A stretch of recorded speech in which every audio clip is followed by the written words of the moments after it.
सारे लोगों को मैं अपनी तरफ से जय मसीह बोलता हूँ।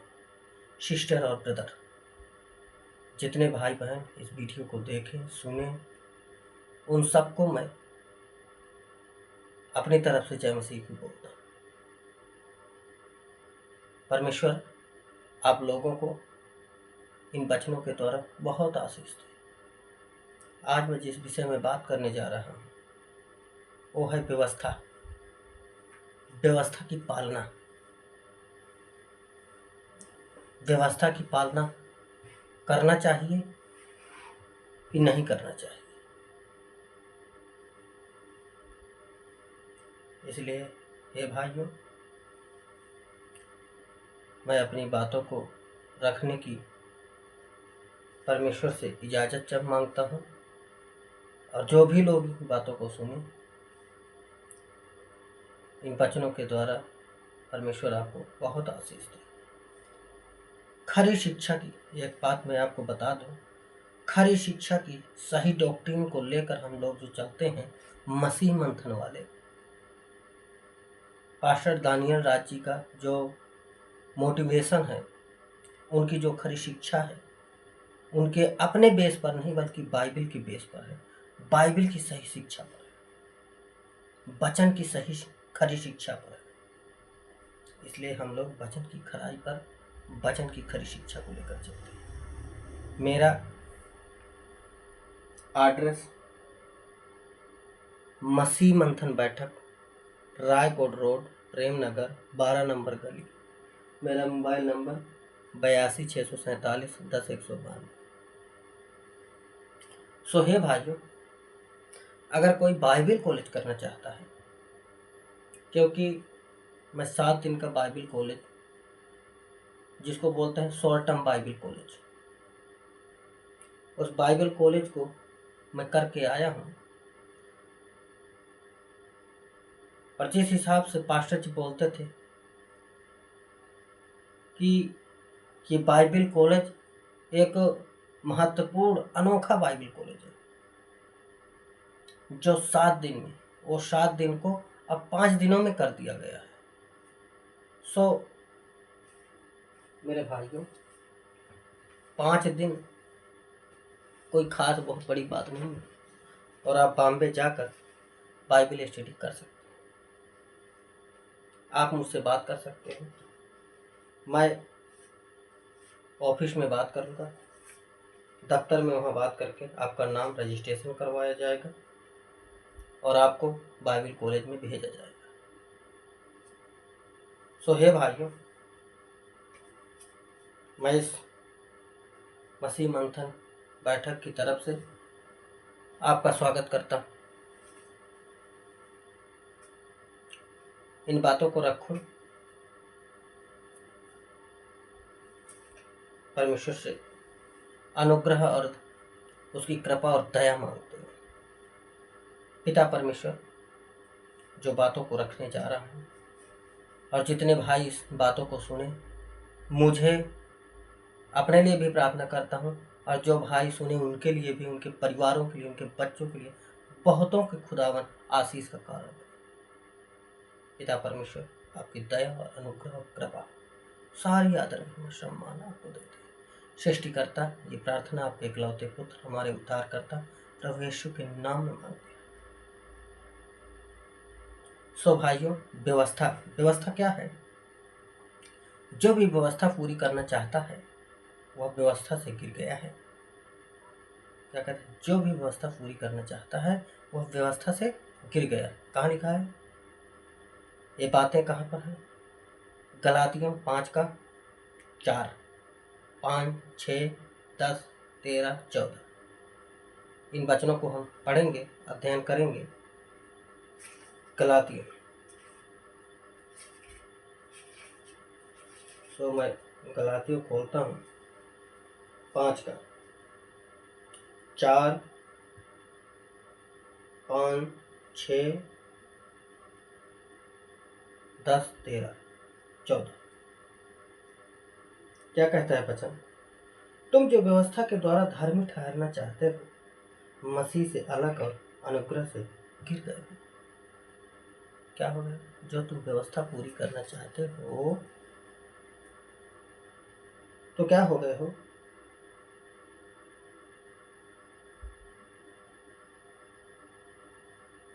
तुम जो व्यवस्था के द्वारा धार्मिक ठहरना चाहते हो, व्यवस्था पूरी नहीं, धार्मिक ठहरना चाहते हो व्यवस्था के द्वारा। हाँ?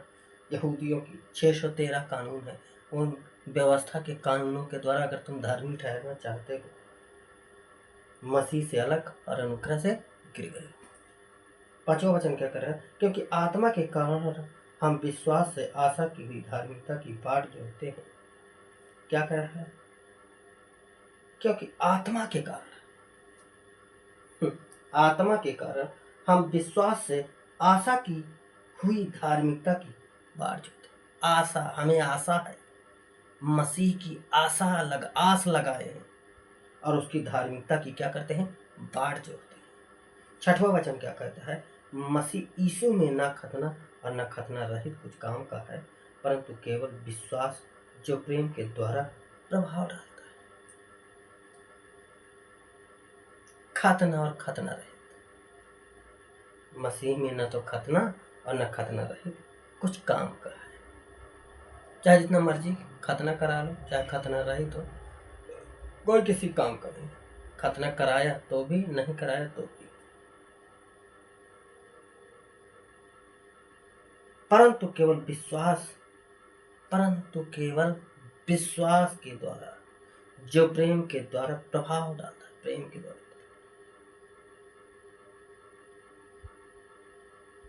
10 नंबर क्या कर रहा है? मैं प्रभु पर तुम्हारे विषय में भरोसा रखता हूँ कि तुम्हारा कोई दूसरा विचार न हो, परंतु जो तुम्हें घबरा देते हैं वह कोई क्यों न हो दंड पाएगा। कितना साफ वचन बोल रहा है। मैं प्रभु पर तुम्हारे विषय में भरोसा रखता हूँ। पौलुस कहता है मैं प्रभु में तुम्हारे ऊपर क्या करता हूँ? भरोसा रखता हूँ। मैं प्रभु में तुम्हारे विषय में भरोसा रखता हूँ कि तुम्हारा कोई दूसरा विचार ना हो, कोई और दूसरा विचार ना हो, परंतु जो तुम्हें घबरा देते हैं। आज सारे लोग क्या कर रहे हैं? पास्टर लोग घबरा रहे हैं। तुम जो अगर दसवांश दोगे तो तुम्हारे आशीष मिलेगी। तुम जो अगर क्या करोगे? दसवांश दोगे, तुम लोग जो दान दोगे, तो आशीष मिलेगी। किसी के दान देने से, किसी के दसवांश देने से आशीष नहीं मिलती, परंतु परमेश्वर के वचन को मनन करने से आशीष आती, उसके पास नजदीक जाने से आशीष आती, उसकी बातों को जितनी गहराई से पकड़ लो तो आशीष आती है, वचन की आशीष आती है, अन्यथा संसारिक आशीष नहीं।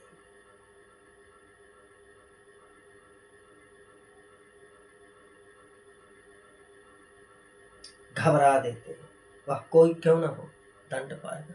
जो ऐसी बातों को लेकर घबराएगा कि वो दंड पाएगा, दुगना दंड पाएगा। फिर क्या है? 13 क्या वचन क्या कह रहा है? हे भाइयों, तुम स्वतंत्र होने के लिए बुलाए गए हो। क्या कह रहा है?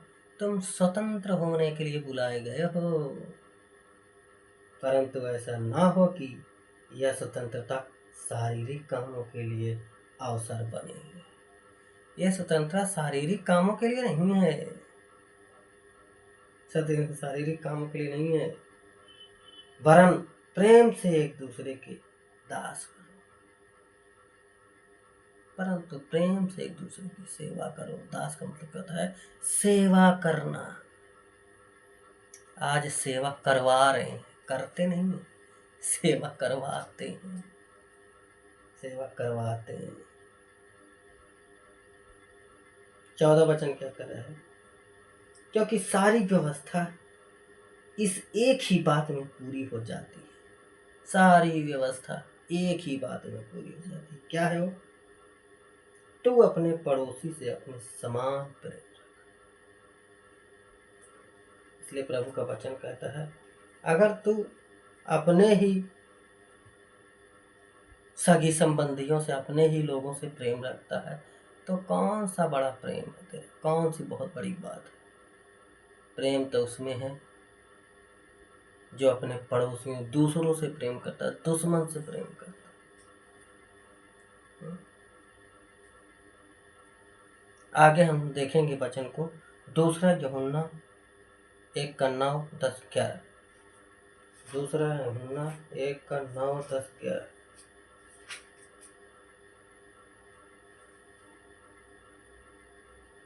9 वचन क्या कहता है? 9वां वचन, जो कोई मसीह की शिक्षा से आगे बढ़ जाता है, जो कोई मसीह की शिक्षा से आगे बढ़ जाता है मसीह की शिक्षा से आगे बढ़ जाता है और उसमें बना नहीं रहता, उसके पास परमेश्वर नहीं। जब कोई उसकी शिक्षा में स्थिर रहता है, उसके पास पिता भी और पुत्र भी, उसके पास पिता भी पुत्र भी। यही तो समझने की बात है।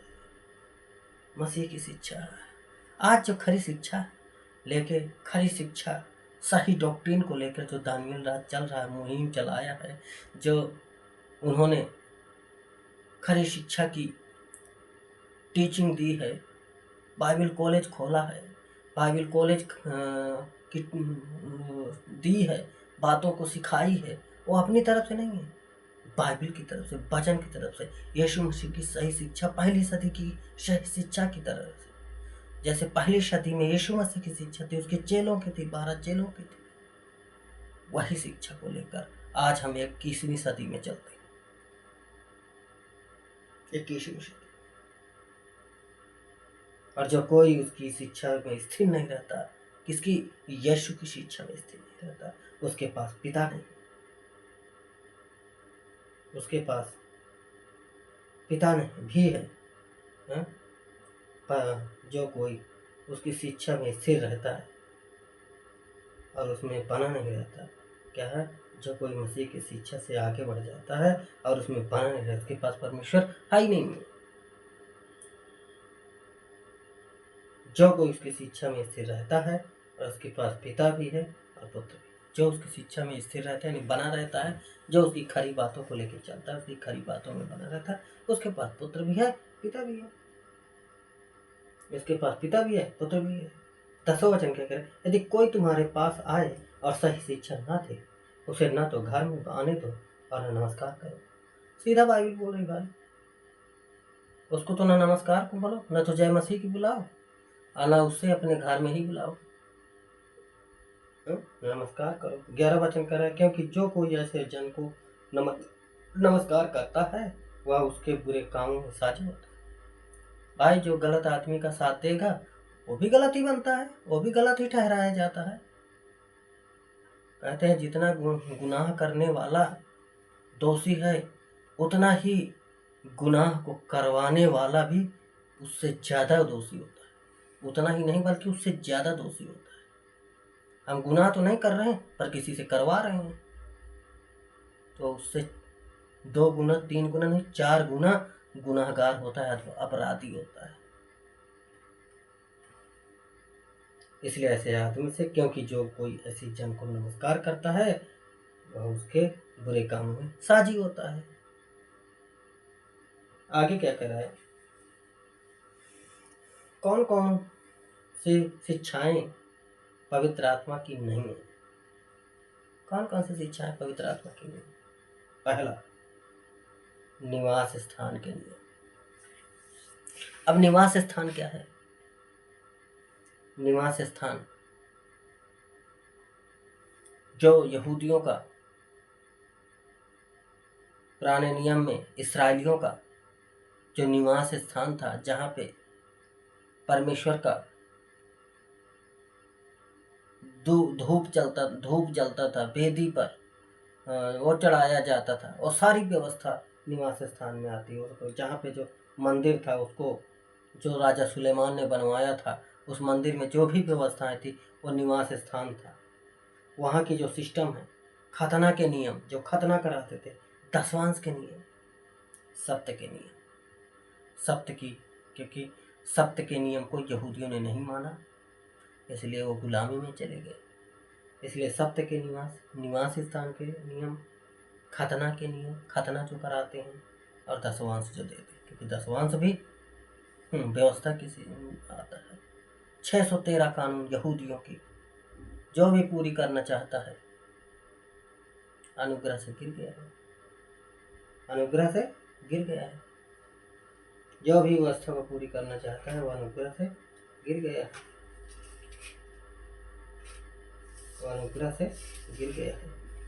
ये लिखा है, तुम जो व्यवस्था के द्वारा धार्मिक ठहरना चाहते हो, मसीह से अलग और अनुग्रह से गिर गए हो। मसीह से अलग और अनुग्रह से गिर गए हो भाई। गलातियों 5 का 1, 2, 3 क्या कहता है? मसीह ने स्वतंत्रता के लिए हमें स्वतंत्र किया है। मसीह ने स्वतंत्रता के लिए हमें स्वतंत्र किया है, स्वतंत्र किया है भाई। अतः इसी में स्थिर रहो और दासत्व के जीवन में फिर से ना जुटो। दासत्व के जीवन में फिर से ना जुटो।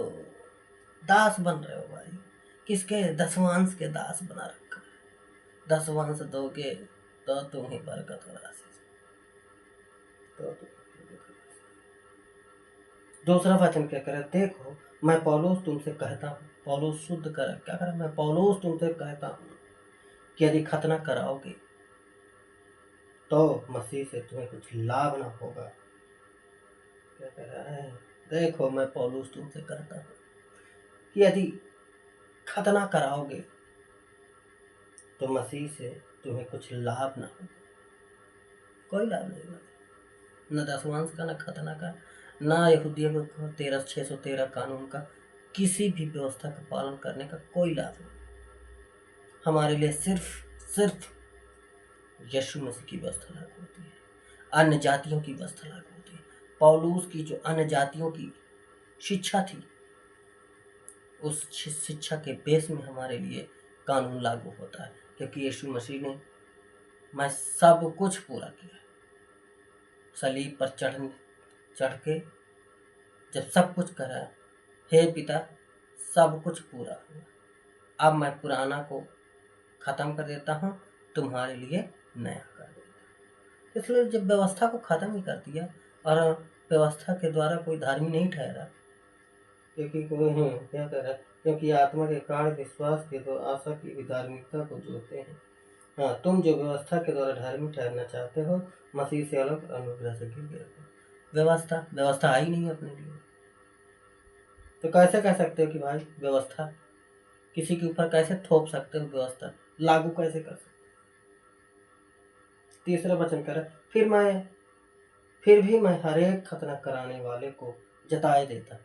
फिर पौलुस कह रहा है, मैं हरेक खतना कराने वाले को बताए देता हूँ, जताए देता हूँ, कह रहा है कि उसे पूरी व्यवस्था माननी पड़ेगी। ले भैया, खतना कराओ, दसवांश ले, पूरी व्यवस्था का पालन करो, सारी व्यवस्था का पालन करो भाई। वचन साफ करता है। तेल पानी के नाम पर, अभिषेक के नाम पर लोगों को उल्लू बनाते हो, उल्लू बनाते हो। तेल पानी के नाम पर और अभिषेक के नाम पर लोगों को उल्लू बनाते हो। दान दसवांश की शिक्षा को, यहूदियों की व्यवस्था को लोगों पर लागू करते हो। शर्म आनी चाहिए तुम्हें। परमेश्वर के वचन को घटाते और बढ़ाते हो, इसीलिए तुम पर श्राप आते हैं। परमेश्वर का वचन कहता है,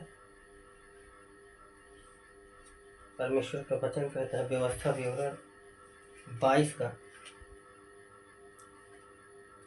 18, 19, 18 कहता है, मैं हरेक को जो इस पुस्तक की भविष्यवाणी की बातें सुनता है गवाही देता हूँ। यदि कोई मनुष्य इन बातों में कुछ बढ़ाए तो परमेश्वर उन विपत्तियों को जो इस पुस्तक में लिखी है उस पर बढ़ाएगा। इन बातों से घटाओगे बढ़ाओगे तो परमेश्वर उन विपत्तियों को जो इस व्यवस्था की पुस्तक में लिखी हुई है सब तुम्हारे ऊपर डाल देगा। फिर क्या फायदा तुम्हारा मसीह बनने का और मसीहत को लेकर चलने का? पौलुस कहता है मैं भाड़े के घर पे रहकर खुद काम धंधा करके लोगों की सेवा करता था, लोगों की जरूरतें पूरा करता था। और आप परमेश्वर के नाम से अपनी जरूरतें खुद लोगों से पूरी करवा रहे हो। तुम क्या दूसरों की जरूरतें पूरी करोगे? अपनी जरूरतें तो पूरी नहीं कर सकते, दूसरों की जरूरतें क्या पूरी करोगे? हे मेरे भाइयों, परमेश्वर के वचन को कॉन्टेक्स्ट में सही से पढ़ना सीखो, जानना सीखो। आगे क्या कह रहा है? इफिसियों 4:31।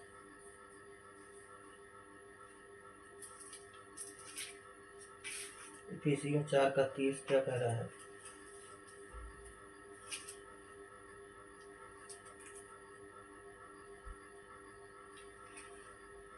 इफिसियों 4:30।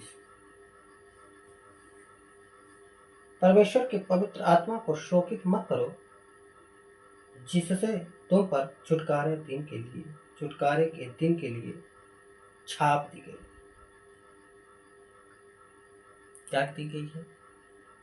छाप दी गई है। परमेश्वर के पवित्र आत्मा को शोकित मत करो, जिससे तुम्हारे छुटकारे के दिन के लिए क्या दी गई है? छाप दी गई है। छुटकारे तुम पर, जिससे तुम पर छुटकारे के दिन के लिए छाप दी गई। साफ कहता है, पवित्र आत्मा को शोकित मत करो, जिससे तुम पर जो छुटकारे की छाप दी गई है। सो हे भाइयों, इन वचनों के द्वारा परमेश्वर आपको बहुत आशीष दे। एक बात मैं आपको रखना चाहता हूँ। एंजल विशाल चंद्रा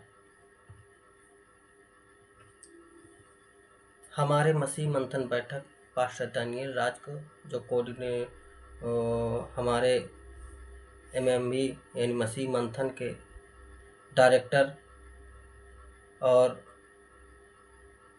सारा कुछ करते धरता है, उनको चैलेंज किया है। किस विषय पर? किस बेस पर? अन्य भाषा की विषय पर, उसके बेस पर चैलेंज किया है, ऑब्जेक्ट किया है। और 21 तारीख को संडे, जो 21 तारीख आ रही है संडे को, 21/9/2025, इस 21 तारीख को डिबेट के लिए चैलेंज किया है। सो हे भाइयों, ऑनलाइन होगा डिबेट, और इस ऑनलाइन डिबेट में आप सब लोग इन बातों को सुन सकते हैं, डिबेट की बातों को देख सकते हैं आप। अन्य भाषा क्या है? अन्य भाषा को बाइबल में जो अन्य भाषा लिखी है, जिसे ग्लोसा बोलते हैं, जो पृथ्वी की भाषा है, उस भाषा को हम मानते हैं। बाइबल की अन्य भाषा को हम मानते हैं, लेकिन ये जो रबा रबा सबा सबा है, इन बातों को हम नहीं मानते, इन बातों को लेके हम नहीं चलते। सो आप इस डिबेट को सुने, जाने कि वो क्या जवाब देता है और क्या उसको जवाब मिलेगा, वो क्या सवाल होता है, क्या जवाब होता है। इन बातों को आप सुन सकते हैं 21 तारीख को। मैं मसीह मंथन की तरफ से आप सबका स्वागत करता हूँ। सो हे भाइयों, इन वचनों के द्वारा परमेश्वर आपको बहुत से आशीष दे। सबको जय मसीह।